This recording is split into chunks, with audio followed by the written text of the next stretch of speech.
আমি স্পষ্ট করে বলতে চাই, যতই ষড়যন্ত্র আসুক, যতই প্রেসার আসুক, যতই বিভক্তি আসুক, আমাদের এই জুলাইয়ের ঐক্যবদ্ধ শক্তিকে আলাদা করতে পারবে না। আমি যদি পরবর্তীতে কোন ধরনের ঘোষণা নাও দেই, আপনাদের মঞ্জিলে মার্চে যাচ্ছে এই খনি সন্ত্রাসী সংগঠন আওয়ামী লীগকে নিষিদ্ধ করা।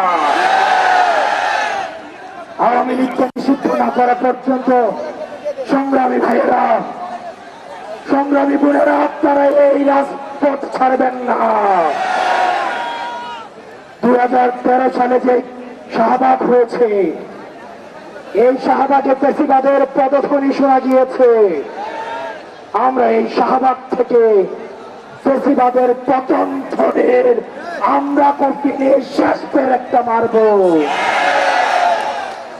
আপনাদেরকে বলতে চাই,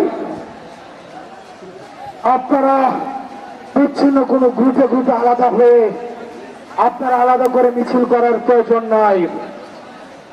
আমাদের মত, আমাদের পথ আলাদা হতে পারে, কিন্তু আওয়ামী লীগ নিষিদ্ধ করার প্রশ্নে আমরা সবাই ঐক্যবদ্ধ।